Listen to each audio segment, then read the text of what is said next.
All right, guys, welcome to Submission Radio Morning After. Dennis Crowder here, excited to have these next guests. I'm a bit effed up, I'm a bit sick, but I got a couple of people full of energy to bring the action to you today. One of them was already complaining before we started recording about how tired he was. Let me introduce you to them today. First things first, can't even speak. First things first, this next guest, by the way, both of these guys, I love these guys, man. I've traveled the road with them. They're always delivering top-tier content, delivering post-fight press conferences, delivering all the latest and breaking news. This next man right here, killing it for MMA Junkie, his own podcast, The Bonfire, where I love to watch The Bonfire. It gives me ideas on cool new segments and things that people aren't doing in podcasting. Always doing something special over there. Mike Bohn. Thank you. Submission Radio, man. Yeah, that's very nice. Back again. I appreciate those kind words. We're just having fun over there, and I love what you're doing here as well. So, yeah, I think we're all a little sleepy. Those 10 p.m. main card starts for fight nights aren't my favorite. And this next man right here is especially tired. He was complaining so much. We're like, dude, just fake it. Just fake it. And like my university girlfriend, he decided to tell me that he's going to fake it before he fakes it, which, basically defeats the purpose of it. He kills it for MMA fighting every time. Dude, you weren't at Atlanta, though. You got a little break from Atlanta. That's all right, yeah? Yeah, I wasn't in Atlanta, but my colleague Jed Michoud was in Atlanta, and he's not much of a videographer. So I edited all of his footage. So I think I went to bed about 5:30 a.m. Eastern time.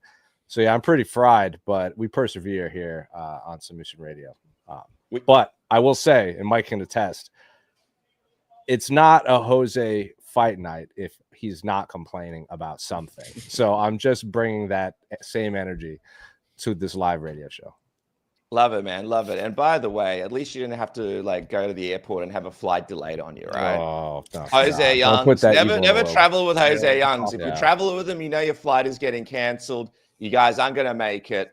But you guys mentioned it off the top. A big night in Atlanta. Huh? Kamaru Usman defying the odds, literally.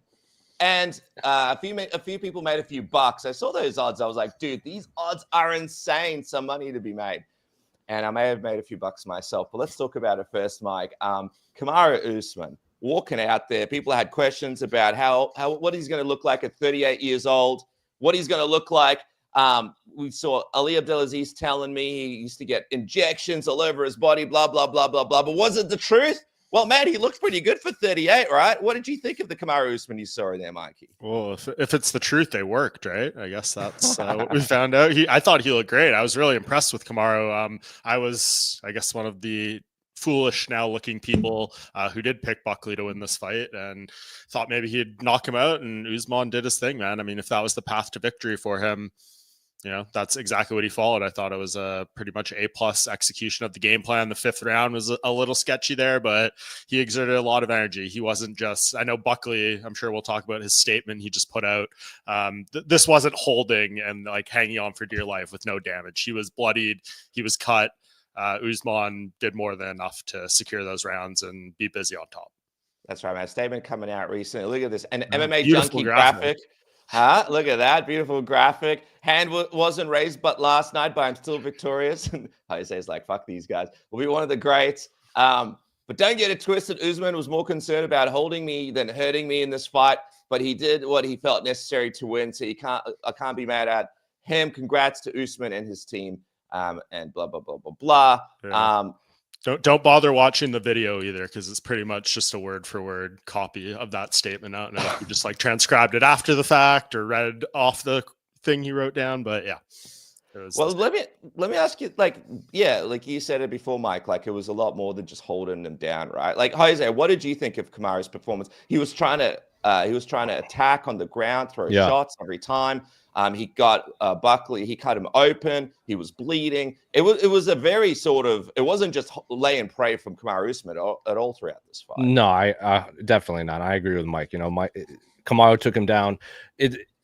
The blast double leg takedowns, if he snatched that up, that was game over for Buckley. He didn't really have any sort of answer for it. The single legs, he had much more success, and obviously in the final round, I think he finally did stuff a couple takedowns. But Greg Jackson once said, it's not the first takedown you stuff, it's the second, third, fourth. Can you keep it up? And Buckley just kind of figured it out a little too late.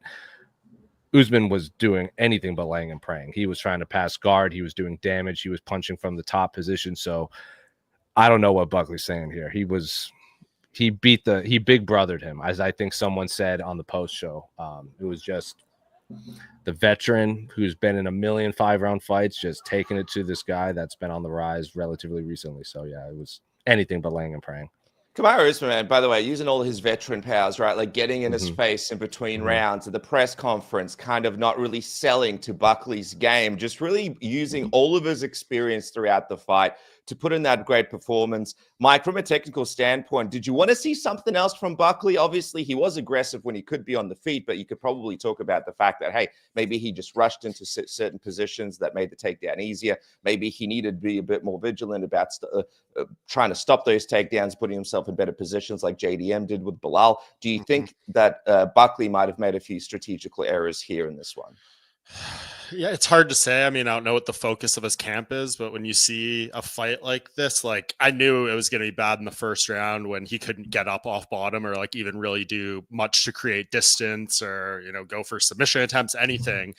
That seemed really like a bad sign that this was going to continue to ride out unless, he was planning to have something like happen in the 5th round earlier on, 3rd, 4th, 5th. Yeah, so I want to criticize the technique, the game plan. I mean, Kamaru Usman is a force, man. That guy is really, really hard to get off of you, especially when it's early in a fight and it's fresh and all those things. So don't want to take anything away from his execution. Buckley, as good as he is and as nice of a run as he's been on, Kamaru Usman, there's a reason why he's one of the greatest fighters in the history of the sport, and it's not easy to deal with him at all. And I think we forgot that a little bit coming into this fight. I think rightfully so for all the time off and health concerns, all those things. So it was fair play. I think the analysis coming in, but he proved us wrong big time. A lot of people and showed he still got something in there. And I think a moment where I really knew it was over for Buckley was it the 2nd round when Usman stood over him and kind of put both of his legs over top of him as he was getting up. That was ooh, yeah, bad sign for Buckley there. Yeah, he's doing a bit of an Izzy with Paulo Costa right there, right? Riding that bull all the way to the station. By the way, quick shout out to Submission Radio. I have members now on this channel, fellas. I have nine members. I'm about to hit double digits in the next few months. DJ Serenity in the chat. Appreciate you, bro. If you guys want to sign up and try to support the channel, it's hard to keep this thing running by myself in terms of finances. Please join up, guys. I would really appreciate it. Also, throw in your questions and comments in the chat. We'll get to it when we can. A couple of people talking about, by the way, DJ Serenity saying how 10 p.m. fight nights are rough. Fell asleep. Kind of hard, right? When these for you guys, when these fights deal with it for the pay-per-views, that's okay. We're accustomed to that, but I mean, again, we were doing this during the Fox Sports era. It was every card that was this. It was a 6-fight main card starting at 10 p.m. Eastern, would end 1 a.m. or later. Just doesn't make sense. I don't know if there's a Stanley Cup final game going on, but this is obviously scheduled far in advance, so I don't really know how they determine these time slots. But Saturday, Azerbaijan, let's go. Noon start time. Yeah, and it doesn't help that it was a 6-fight card and 6 fights, 6 decisions. I know technical decision, 1 3rd round finish. Yeah, 1 3rd round finish, but that was still late in the fight, so that just dragged. All right, well, before we get off Buckley, let's just quickly chat about what's next for the big dog. I mean, let's see, is this the right ranking? Here we go. We've got, sorry, Mike, I'm covered it for just a second, but just to remind everybody, this is the top 10 at welterweight as it stands right now. I spoke to John Morgan yesterday. We did a watch along. He kind of spoke about the fact that, look, Joaquin Buckley probably isn't going to be moving from that number 7 spot. He'll probably stick around there. It's probably going to be Kamaru as well, still at number 5. Before we talk about Kamaru, what's next? Jose, what's next? What do you think is next for Buckley? I threw around the idea of a Carlos Prates fight could be a fun way to get him back on track. I don't know. What do you think? I like that fight a lot. They're both coming off losses. You would assume Ian Gary's probably going to fight, or at least they're going to ask him to fight Sean Brady because of the back and forth they've had. Ian Gary said if that's the fight that they present him, he's down for it. Obviously, Islam's going to fight for the title. We don't know how healthy Shavkat is. Kamaru seems pretty adamant that he wants the title shot. So this process of elimination, Prates is coming off a loss to Ian Gary that he looked very strong in round 5, and Joaquin Buckley is coming off a loss to Kamaru Usman where he looked very strong in round 5. I think that makes a lot of sense maybe for a potential fight night at the end of the year, especially if they're going to Austin, like rumored in December. I think that'd be kind of a sick main event for a final fight night of the year, just like Buckley headlined against Colby Covington last year in Tampa. So I like the Prates fight. Plus, someone's going to go to sleep in that fight. I don't think there's going to be much, quote unquote, laying and praying, as Buckley fans like to say Usman did. If you're both of those guys, Buckley and Prates, you're like, all right, let's just throw me back in there, because these are both matchups that both guys will think they're going to be able to win. Mike, any other thoughts on Buckley's potential next opponent outside of that? No, that's the one I said for my matchmaker piece. So no notes. I think that makes a lot of sense. But yeah, man, it goes to show how hard this division is, right? Like Buckley gets all the way up there, fights Usman, and then your reward coming off a loss is someone like Prates. So just like that, could be back-to-back losses, or it could be right on track for both those guys. The division is so hard that MVP was like, you know what, guys? I think I'll fight Jared Kennedy in middleweight. You guys saw that? UFC 319. So he's like, why would I go to welter? Like, I kind of understood his logic. He's like, there are about 8 number 1 contenders right now at welterweight. Yeah. I wouldn't see a title. Why am I cutting weight? Let me just fight a Jared Kennedy. Like, Mike, did you kind of understand what his reasoning here was? Because he doesn't look like he has weight on him at middleweight. Like, this is not a lean guy at middleweight. It's definitely not his weight class, but he's like, I like it though. I really like it. I mean, it's a striker. It's a good fight for you. What Cannonier's ranks like 7 or something. You're probably not going to get anyone in that range at welterweight right now. So, and again, I think it's basically like the same limitations at the top of the division, right? Like a lot of strikers in there going up. But once you hit a Hamzat at middleweight, a Whitaker who can grapple you, it's going to get tough, just like it would be at welterweight if you had to face Usman or Bilal or whoever. So it's a similar path for him, and I like this fight. You get up there, you're an interesting name at middleweight, and it absolutely needs it. Middleweight needs an MVP more than welterweight does right now. Agreed. Yeah, some fun fights. Look, if he can get past Jared Kennedy, his friends with Izzy, but him and Izzy could be fun. Him and Sean Strickland, I don't know, down the track could be fun. Like, there's some fun matchups there for him. Let's get back to Kamaru Usman, Jose. You mentioned it. The man is very set on his plans. Wants a title shot next. Then has plans of moving up to middleweight and fighting DDP. I mean, you can't hate on the guy for basically like trying to shoot one of the plan. So yeah, exactly.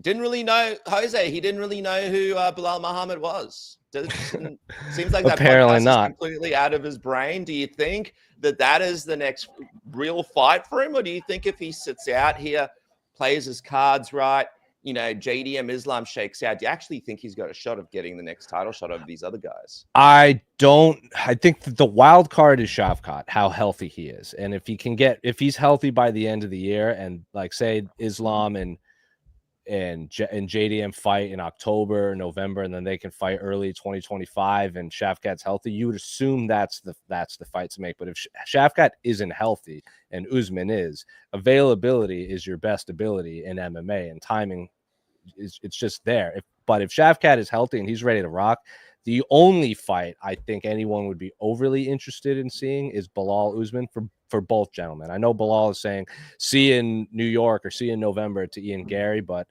I think I want to see Ian Gary fight Sean Brady. Those are 2 new fresh faces at the top of the division that are on win streaks, and they're both coming off impressive wins.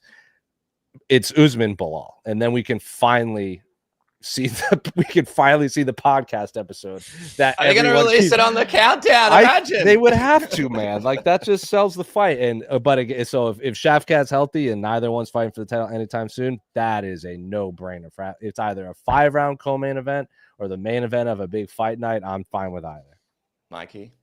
Yeah, I don't hate it. It's, I guess, the timing of this title fight is going to determine anything. Yeah. It's kind of an embarrassment of riches right now when it comes to this division. I don't think you could really go wrong with any of these fights, but yeah, like Islam moving up kind of fucked up like the trajectory and just like the normal path of it. And it's going to be chaos if he wins, and, Ilya wins and people are calling for him to go back down, or just like any number of things, could happen that really could clog things up, which would be so unfortunate because this weight class is so good right now. And there's nothing more I'd like to see than, 3 title fights a year with the number 1 contender at that time getting it. But we so rarely get that in any division. So I don't know. Like, I feel like Usman is maybe going to be a bit of a diva about the next fight, right? Just like kind of determining Like him and Gaethje seem to be in that same position. Whoa, did you guys see that, by the way? Like Ali said it on the show last week. Gaethje actually, it was legit. Like he actually is like pissed off. Yeah, whoa. I feel like he's had a few of those moments throughout his UFC run, though, and they always make it right with him. So we'll see. And this doesn't feel unlikely that he gets the shot. But anyways, as far as Usman, he's already said, like, I think in his interview with, was it Charlie Arnold, like, see you guys in 2026. So he's already planning to take 6 to 8 months off at minimum. So and how crazy is it that we're talking about welterweight, and like a handful of weeks ago, Mike Morales is the flavor of the month, and no one has brought him up at all. Like welterweight division just has been mentioned on this podcast. The welterweight division just rules so much right now. Dude, it's crazy. Yeah, like you mentioned, man, number 8 right here in the rankings. People are saying that potentially him and Leon could fight. Like he said, there's fun fights there. Like I wouldn't hate Ian Gary fighting Leon Edwards because there's a bit of beef there. That could be a fun fight. Sean Brady's there. Yeah, Shafkat's there. Some interesting ones there. Mike, let me ask you just quickly before we move off this Usman title thing. Let's say Islam or JDM win, either guy. How much of a chance do you give this version of Kamaru Usman against one of these guys in a potential title shot? Man. Well, if JDM beats Islam, then he's, I think, going to be considered extremely terrifying to this type of style of fighter. So, like, it would depend. Second kind of wrestler he's beaten too, like Bilal, and Islam. Islam's grappling and then knocks him out or something. Like, holy shit, that's going to be a scary man. So, if it happens like that, I don't give Kamaru a ton of a chance. The fight with Islam is fascinating. I think Islam would be the favorite there, and rightfully so. I think he's just got more finishing threat than Kamaru does. Like, as good as he is, he didn't really attempt any submissions, or he had the ground and pound, but there's not much there in terms of the finishing ability, like on the ground. I think Kamaru is an underdog to either of those guys. 100%. You agree, Hayes? Yeah, 100%. Without quite like JDM. Bilal fight though, man. I think that makes sense. We're talking about like him potentially being a diva. You go out there, Bilal's ranked number 1, as you saw there. You beat that guy. No one is saying you don't deserve it. You would have the legacy factor and the merit factor. So it's another former champion you beat. It's a layup. Do it right there. But I don't know. Kamaru was being very weird about it, doing the whole owl act again. It is interesting though, because both guys are excellent grapplers, and I wonder if the grappling cancels itself out and the Canelo hands get dusted off, and because striking wise, the only thing with Kamaru is what we saw again in this last fight, even at him, being so great at what he does well, is the guy just still plots forward, right? His face is there to be hit. There were points at the end of that fight with Buckley where you guys like, oh my God, like Buckley wasn't out because Usman was literally walking forward like this the whole fight. Of course the pressure was there, but the way he throws his punches and stuff, like, I wonder if, like, do you guys feel like Usman or Buckley are the favorite if that is the fight? I feel like Bilal has, not Buckley, sorry, Usman or Bilal is the favorite if that fight happens. I feel like Bilal has more ways to win against. I feel like Bilal would probably be a slight betting favorite. Yeah. Probably. He didn't look great. It also did. JDM looked amazing in his last fight, right? Yeah. But then also Bilal showed a ton of heart, just being able to take those shots as well. I was like, holy shit. Yeah. Right. Bilal fights like to the side of his head. It's a very interesting fight.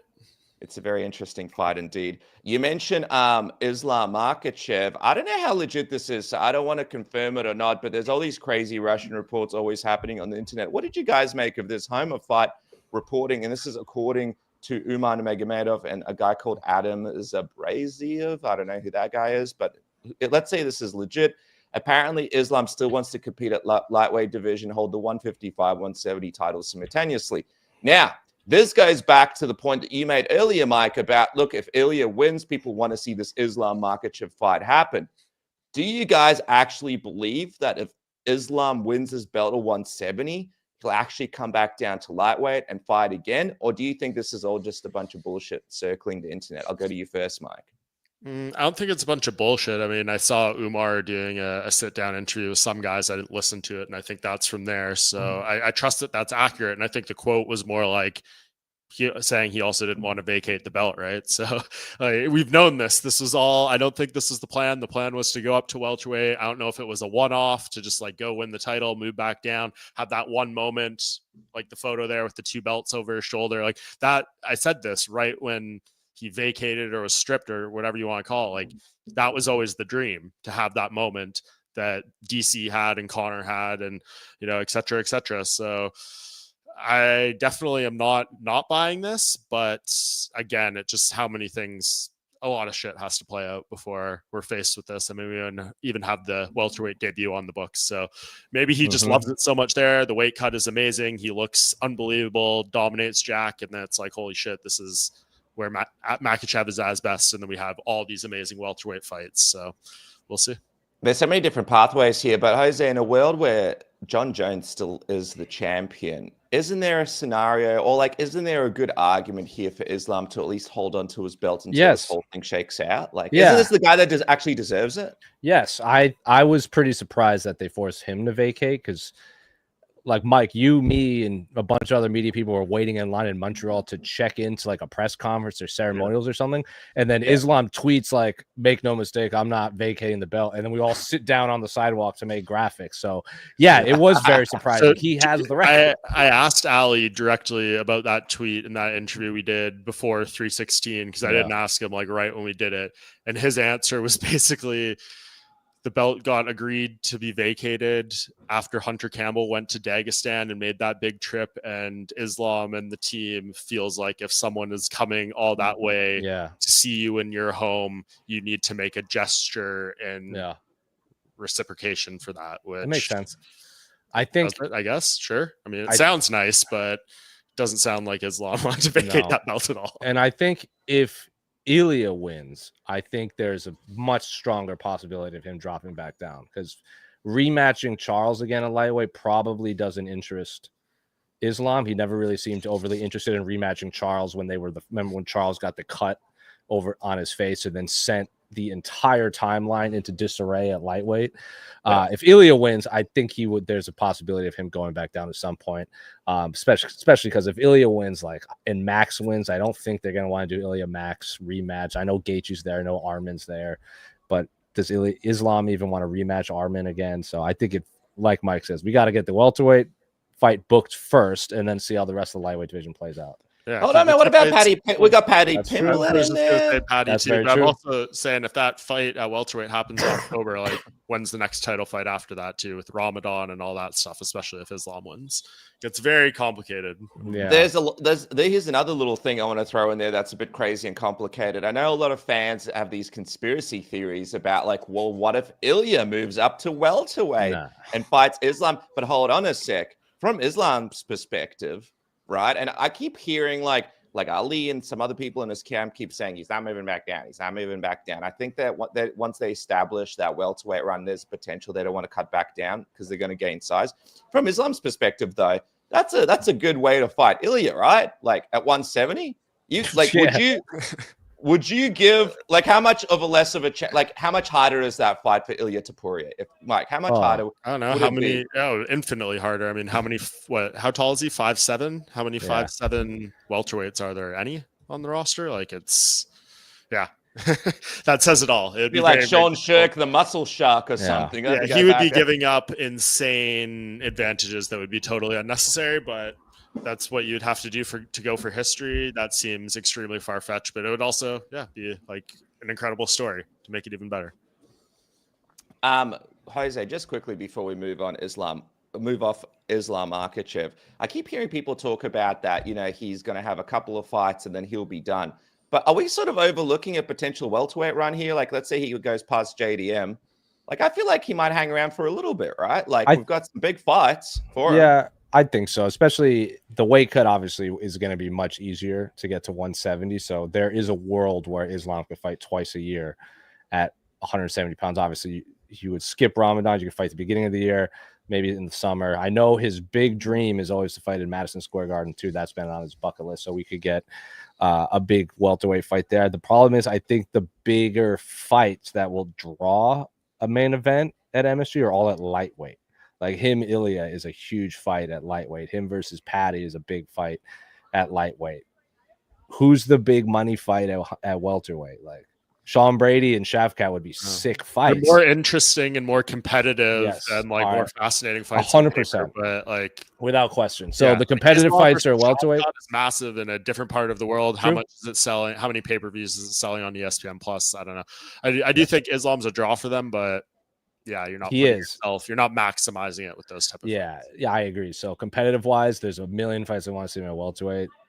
Interest wise, it's all lightweight fights or all the money fights. Dude, you know what's interesting as well? You could also make an argument that the top of the welterweight division is a little bit more fucked up than the top of the lightweight division for Islam, because just bringing this up one more time, outside of JDM, who he's fighting next, like a lot of these guys are elite wrestlers as well. So it's going to be a fascinating. It's unlike with lightweight, like obviously, like we got Paddy Pimblett, who looks like he's thriving, Justin Gaethje, blah blah blah blah blah. But different type of matchup for Islam Makhachev. Depending on, I mean, you got Arman up there, but I don't think he's going to get. I don't know what's going to. Hey, Mike, what's going to happen with Arman next? Like, is he actually going to fight someone sometimes? Do you think the UFC is going to give him an opponent that he wants to accept?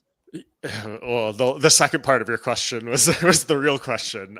They'll give him a fight. Will it be one he wants to accept? He should have taken the Gamrot fight in Abu Dhabi, and you know we're take the Gamrot fight, bro. You're back with the one fight, right? Like out of sight, out of mind. That might be the fight he has to do anyways. They might offer it to him again in a different spot, so we'll see. But yeah, he's getting. Like everyone else is, getting the first pick of the litter. He's getting the leftovers here, or whatever that may be after all this stuff plays out. And I don't think like he's sitting on his hands for another 13 days here until the title fight plays out. Then we can start figuring out all these things. Maybe, maybe Justin Gaethje retires because they don't get the title shot. And then who knows what happens. Dude, yeah, I don't know. You think that Justin Gaethje will get the title shot? We'll see what happens. But you got Paddy Pimblett there, right? And I got to ask, like, do we just do a Paddy Pimblett Dan Hooker fight? Only because I think, look, if you're the UFC, Paddy Pimblett can make you so much money, right? So you want to put him in a fight that potentially you think he's got a good shot of winning. But Dan Hooker as well, like that's a fun fight. He's someone who's on a bit of a win streak. He was supposed to fight. Are you saying this is if Charles wins, that's the fight you do? Yeah. Or if Ilya, if Ilya wins and fights Gaethje? Right. Yeah. Because if Ilya wins, they would go on Islam. I keep forgetting, huh? Yeah, like I'm not sure what they're gonna do. If Charles wins, then it makes it all like who does he fight first? Is the question. If Ilya wins, I would. If Ilya wins, I would have to assume they would very seriously look at Ilya Paddy as like the first. No, I think that's what they will do. 100%. Big money fight. I think, like you said, Arman is not really in a big position to say no to a lot of fights. For all we know, they're gonna ship him to Perth and have a main event against Dan Hooker. In a 5-round fight. Can you imagine the fight week leading into that, man? I think that's a very realistic possibility because like Poirier's retiring. If Max and like, what if Max wins? What if Dustin wins and all of a sudden he rides off in the sunset and Max is sitting there in the top 5 coming off an L? Like, we're gonna say no to Arman versus Max. That fight would be sick too. But Arman should be fighting soon, not waiting around for all these things to play out. Hey, just quickly, Mike, you're mates with DP. Do you reckon he's 100% done? Let's say he comes out there and just flatlines Max Holloway. The guy has such a massive name. Like, do you reckon there's any scenario he would come back for one more fight? Like, if the UFC's desperate? I don't want to say any scenario, but like, dude, he seems pretty definitive. Yeah. We spent those days with him at ATT. There's going to be like a very cool video coming out in the next few weeks by our boy Abi Siban. Cool. Shout out Abby, man. What a ledge, right? Lovely Abby. It's all revolving around the retirement fight. So if he does not do it, it's very reflective and all that stuff. So I don't know, like he's printing the shirts, like it's every post he does is about the last dance, all this stuff. So again, if he goes out there and kills Max Holloway in one round and Ilya gets on the mic and calls him out or something after winning, like I don't know, maybe there's a scenario, but I think he is pretty content with what this moment is supposed to be and all that stuff. So dude, imagine an Ilya DP fight for the belt though. Like, can you guys just imagine the carnage? Like, oh man, it'd be so hard just Poirier to not take that fight too. Just hooks to the body for 5 rounds. Oh man. And I mean, if he beats Max Holloway decisively here, people would be like, hey, what does a DP Ilya fight look like? You know what I mean? Anyway, I guess we'll see what happens. Just quickly before we get off Atlanta, a couple of members in the section right here. What do we make of the end of the Bilardo fight? Everyone swear his reaction was fake. KZ MMA shout out another member. That was fake. And we had Anthony Smith kind of talk about it. stay tuned for another MMA Junkie graphic. Sorry, Jose. You see, I didn't make this graphic, so you're good. Yeah. You see his eyes come to the referee to protest. Then he realizes maybe I can get a free win. Lays there, pretends he's unconscious, jolts back awake. Allegedly, the referee comes over. That is a man that is awake. Pretends to grapple the referee as if he's unconscious. Tries to get a cheap win. I've been doing this for a long time, and I know what it looks like when someone is faking it. Quote unquote. We've said the same quote in different scenarios, but this one applies to UFC Atlanta. Mike Bohn, is the Oscar of the Year going to Bellato here for that performance? Ah, man, that's a tough one. Anthony Smith, what was he referring to? He's just seen a lot of fighting, or he's faked a lot of we love Anthony Smith. We love him, yeah. It was definitely weird, like the moment looking from the ref to the falling on the back. I don't know. We've seen many of these over the years. Like, the thing I don't understand, like, he was winning the fight. So where is the incentive? That's just my biggest question. Like, what was he like, I don't want to fight anymore? Like, I've had enough of winning. Let's call it a night. But so that's the one I don't really fully get. If you can answer me that question thoroughly, a good theory of why he would do that when he was ahead, I'd be a little more sold. Otherwise, I'd like to give these guys the benefit of the doubt, as Paul Craig did post-fight, but it wasn't a good look. It was very strange. First fight canceled because of herpes. This one, there's faking. I mean, could this be any more of a comedy of errors right here, Jose? Well, if it comes out that this is somehow, if we find out that this was faked, like just the fact that he would grapple the referee, Jose, just the fact that he would do all this stuff, like some pretty impressive acting from Bellato. It was because we've seen it. We've seen it a million times of like fighters that are basically unconscious trying to single leg the referee and then they kind of wake up. The way the camera angle was, where it cut to him and all of a sudden his eyes jolt up and he's like looking around. I'm like, oh, that he was really unconscious. Even Dominic Cruz was like, oh, he doesn't know where he is, and he talks me into it. So, yes, Oscar of the Year goes to Bellato for sure.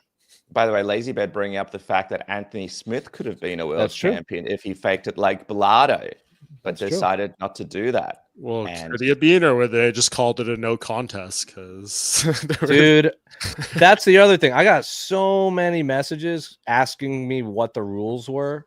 I was like, I'm not even gonna try. Yeah, and that's the other thing too. If he faked it, like, we assume he was faking it to get win. You win, and like in this scenario, it's a no contest. He didn't get his win bonus, so like, therefore he screwed himself in so many ways. So for giving him applause or giving him Oscars, it's coming with a half of his money that he would have made. So again, why would he do this when he was winning the fight? Answer me that. The guy won an Oscar for like one of those indie movies that never made any money at the box office. Let me ask you this, Mike, just quickly before we get off Atlanta. Rose Namajunas picking up that win over a former teammate.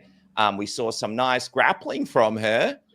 She was able to kind of dominate Maverick in the grappling exchanges. What do you think is next for her, and where would you like to see her? Which division, ideally, would you like to see her in next? Yeah, not her fault. Obviously, it has to be noted. Maverick said she tore her ACL in the second round or something. So that definitely aided Rose. But I thought she looked good, man. She needed something like this. You see these little moments of the magic, right, with Rose that we've seen that got her to that belt twice over.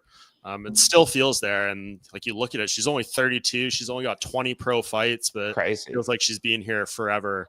But yeah, it's just going to be tough in this division. Like, she can be competitive on the right night. I think she could beat anyone, but the size and the strength of some of these girls at 125 is going to be tough for her. Like, she said she put on 10 pounds of muscle from the last fight to this one or whatever it was. Like, that's, again, it still didn't look like she was the more powerful person in there. So it's going to take like technique more than anything to get wins over these top level fighters. I like the matchup she suggested with Alexa Grasso. So that's someone who will strike with her. It makes sense. But as you get there we saw what happened with Erin Blanchfield, close fight, but the margins of just that size and strength make the difference in scenarios like this. So it's going to be really tough for her to get to that belt. But I think she'll hang around this top 10 in this division as long as she wants to be there.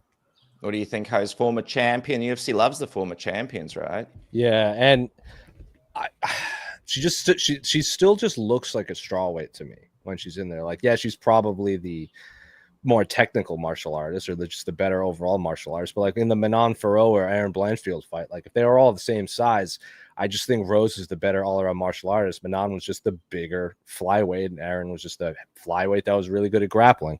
So I don't know. I like the Alexa Grasso fight maybe late next year. I don't know how healthy Alexa is right now. I had heard that she felt that she came back too soon to fight Silva in Montreal. You're muted, Mike.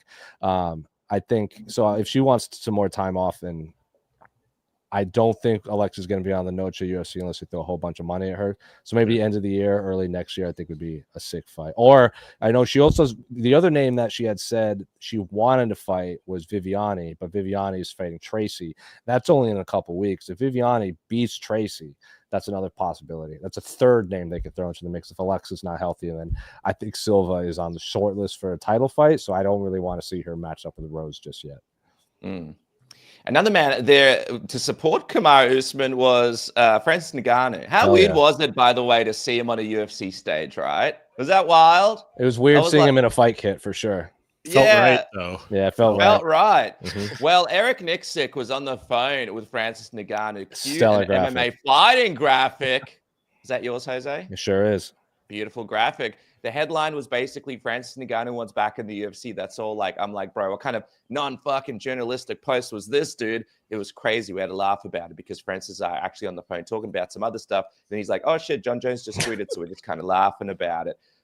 Did people get a little too excited about Francis Ngannou potentially coming back, Hose? Yeah, and if you watch the full video with Mike Heck on MMA Fighting's YouTube page, Eric was saying like, he was doing an interview with Dan Tom, who obviously is colleagues with Mike, and we all love Dan. And it was more like fantasy booking, like as a fan, what would you want? And he's like, oh, I hope Francis could go back to the UFC and maybe fight John. And then people took that headline as Francis wants back into the UFC. And Eric described it as Francis like called him and he's like, did you say this? And he's like, no.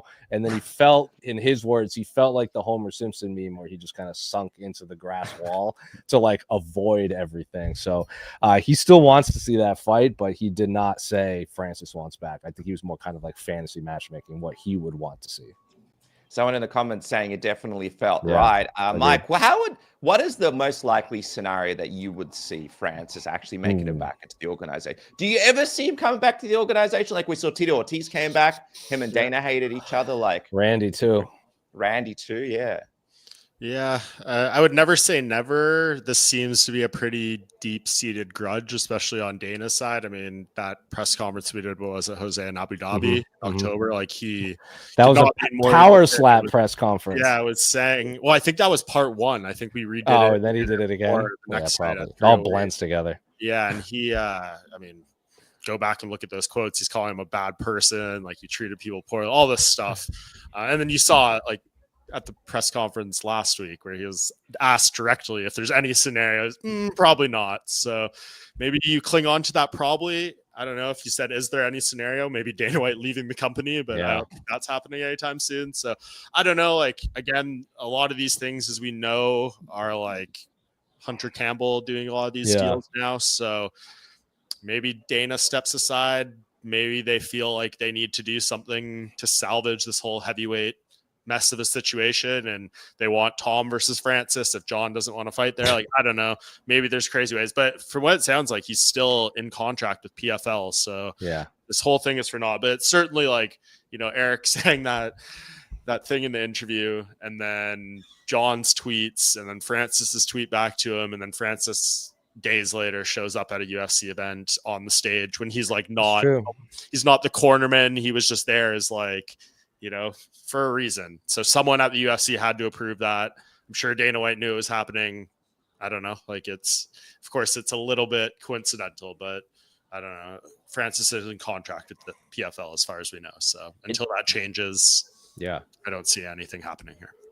I think that's a good point, though, Mike. Like, the guy got up on stage. Like, he Yeah. knew what he was doing, and whatever the negotiations that he's trying to achieve, maybe trying to get a fight with PFL moved along so he can maybe move along with this contract. Yeah. One of the big... Well, what did we see out there, too? Sorry, don't mean to interrupt. That Joe O'Regan dude who works for Glory, or used to, I think after the Glory 100 event, he tweeted something like Francis and Rico Verhoeven were Rico's been asking negotiations for a boxing match in Saudi Arabia. Ooh. Rico's been teasing that for a bit. Yeah. So I don't know if this was part of like something to help there, or maybe, there could be a lot of games going on behind the scenes, but that seems to be what we know as of now. Well, there's a lot of games going on behind the scenes in heavyweight. What do you guys make of the situation where it's like Tom, John, and then Francis is off in the distance? Like, let's say he's able to get this one fight sorted with PFL. Do you think the way the UFC embrace him is if this whole John Jones thing falls apart and then Tom Aspinall is basically left holding his dick in the heavyweight division by himself? I mean, if you need a big fight, right, and John is out of the equation, is that, do you think, Mike, a pathway with you renegotiating your TV deal, needing big fights? Like, do you think that's what is most likely to get Francis Ngannou back behind a negotiation table with the UFC? Probably, because I mean, Jones versus Francis would be amazing, but the fallout of that would be a fucking mess. Nuclear. If John, well, how bad are we talking? Like the worst in MMA history? We'd go through all this again. It would be a train wreck. He retires, then leaves the belt with who?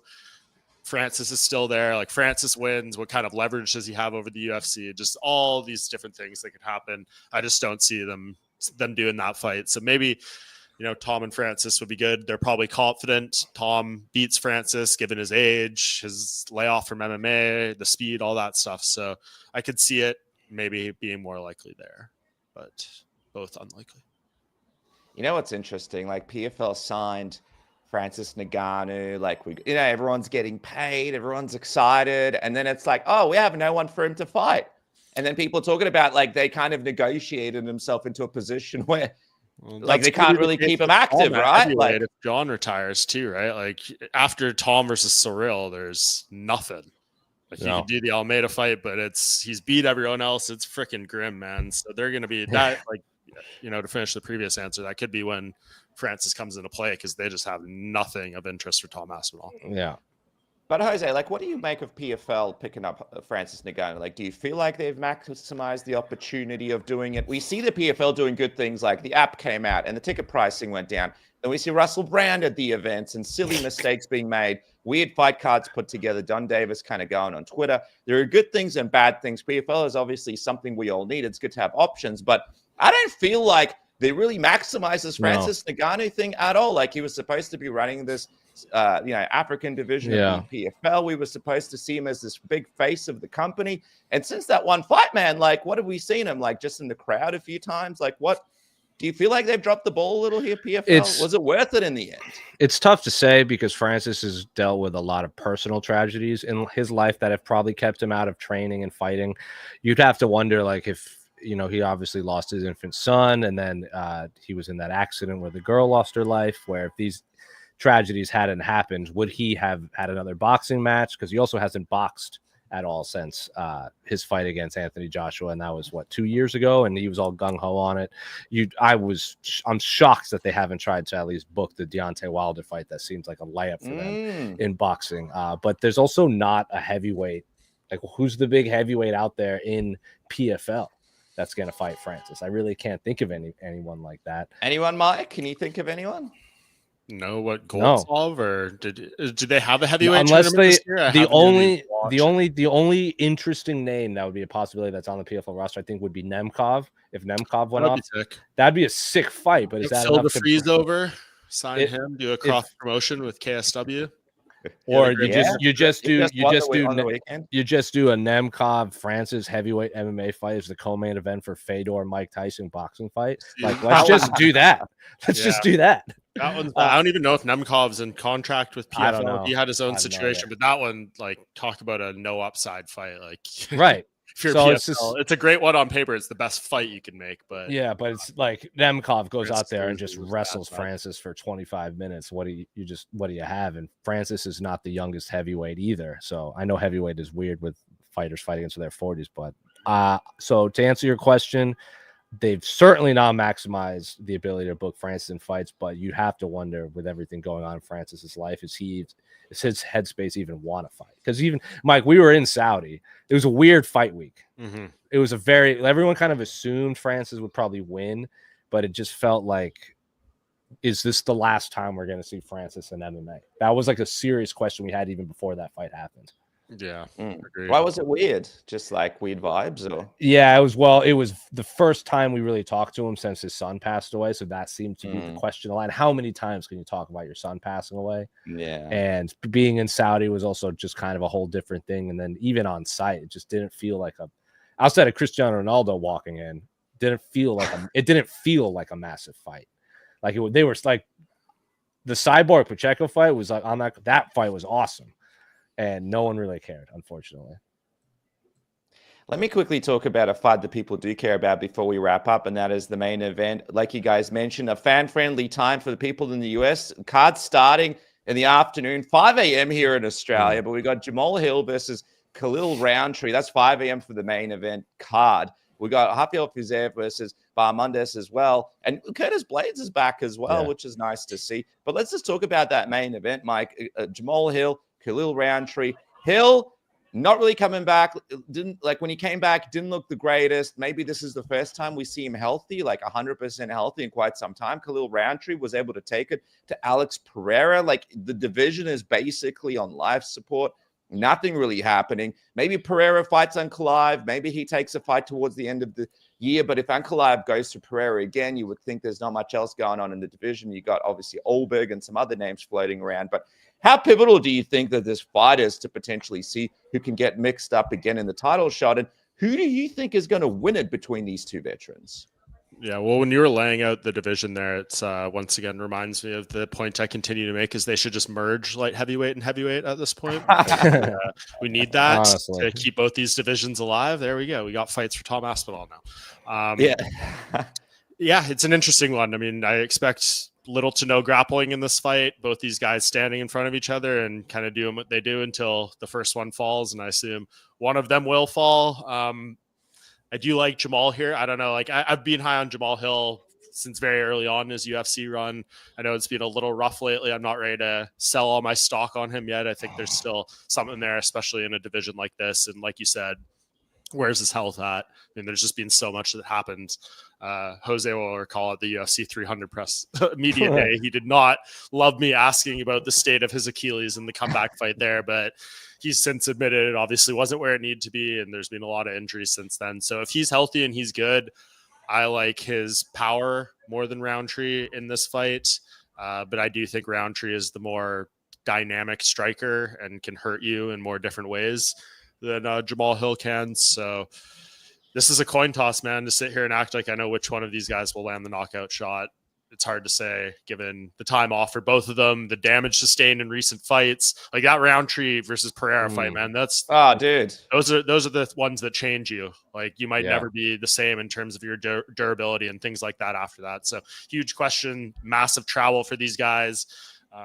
I know at least Jamal Hill's there, but chaos in that part of the world too. So a lot happening here, but I think this fight will be a banger, as they say. Dude, every time you see Roundtree training as well, he's like in a war in a gym, right? Like him and Luke Rockholder going at it. Some guys just kicking him in the stomach, like the old school martial arts videos to like condition him. Like the guy looks like he's been through it. Jose, as you get a compliment on your ecstasy shirt, this guy hopes to see them on tour again. I'm not going to pretend who that even is. Do you agree with Mike? Do you feel like Jamal Hill might get it done if he comes in correct with this one?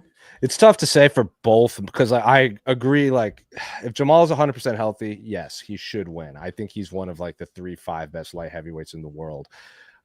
Khalil Roundtree looked sick until he didn't against Alex Pereira. And was that because Alex Pereira was healthy, or is that just because, or was unhealthy and sick? Because like Alex Pereira said, he was on like all kinds of antibiotics. He almost had to pull out and everything like that. And it was in altitude. And it was just kind of messed with him. Did he come in less than stellar? Clearly. Or did Khalil Roundtree also just have Alex Pereira scouted out perfectly, where he, like, the biggest punch of the whole one, besides the finishing one, was that duck under, and then he just blasted Pereira, scouted and perfect. If the Yuri if the Jamal that showed up against Yuri shows up against Khalil, I think it's going to be a rough night because Yuri had Jamal scouted out to a T and capitalized on every single opening Jamal gave him. And if Khalil does his same homework, I think it's going to be a bad night. But if they are both 100% healthy, it should be Jamal. It should be Jamal. Mike, anything about the event being canceled because of conflicts? Like, are you hearing anything that this is just hearsay so far? I heard some people in Atlanta like asked around some UFC staff, and none of them even they were startled by the question even being asked that this event might not happen. Oh, no. So they're getting a gigantic bag, and like I said, Jamal Hill's over there. If they can put on a main event with him against someone, come hell or high water, it's happening. So I'm sure Khalil's there too. I'm not saying anything wrong with him, but yeah, this event's happening unless shit just goes completely insane and the city isn't there anymore by Saturday. God damn. All right. Well, if you guys do end up down there, don't forget to check out Saley. Saley.com/submission gives you the eSIM that gets you sorted wherever you go, wherever the war conflict is. You get the data that you need with Saley. Get 15% off if you try today with the code word submission. Seriously, one of the best eSIMs out there. It's just an app that you download. Add as much data as you need. Make sure you're always covered wherever you go. Get that 15% off and try it today. Never run out of data. Easy use. Avoid roaming fees. And also there's an ad blocker there as well. And also, I know Father's Day the other day, I just want to shout out to Manscaped with the Chairman Pro. 15% off with the code word submission. The Chairman Pro is a high-tech grooming upgrade, electric face shaver that can tackle up to 5 days of growth. Features 2 interchangeable blade heads, waterproof battery life, and display is there. Travel lock, 2-year warranty. Make sure to support Manscaped code word submission. Guys, as we wrap up, before we finish up, what's happening at MMA Junkie? What's happening? A meeting of the minds. The Avengers? What's happening at MMA Fighting? You first, Mike. What's cooking on the bonfire and MMA Junkie? I'll have another episode of the bonfire this week. Not sure who I'm with yet. We'll get that figured out soon. And then, no on-site coverage from Baku for us. But there's a PFL event, I think, this week too, right? It's actually pretty decent. Kevin Lee and Godsi Rabadon. That's right. Hell yeah. That's right. It's actually a solid one. So we'll be watching all that fun. And then, right around the corner, International Fight Week, which is going to be a crazy week as always. Dude, just get Kevin Lee in the UFC. God damn it! He came back for like a cup of tea and then left again. Yeah, lost to Renat Fakhretdinov dominantly. Stoking that bonfire. What about you, Mikey? I mean, Jose. We also won't have anyone in Baku. Casey Leiden, our cameraman extraordinaire, just put out a fight journal behind the scenes. Cool. I think at Josh Barnett's gym with one of Casey's teammates. So that's pretty sick. That came out this morning as we're live right now. And then outside of that, probably just a whole bunch of interviews with Mike and Damon. Obviously, the Eric Nixon one just came out. I think we might be doing something with Mikey Musamichi. I don't know if that's this week or next week, but yeah, be on the lookout because honestly, like Mike said, this week feels like a buffer to just prep for a chaotic IFW. That's right, man. Make sure to follow both MMA Junkie and MMA Fighting and support those channels. If you guys get an opportunity to watch a live press conference, a post show, or the media stuff, make sure you support the boys. Don't go to the UFC channel. Let's support MMA Junkie, MMA Fighting. Let's keep great MMA media alive. Thank you so much, fellas. That is it for Submission Radio Morning After. Don't forget to join up, become a Submission Radio member, and we'll catch you guys next time. And we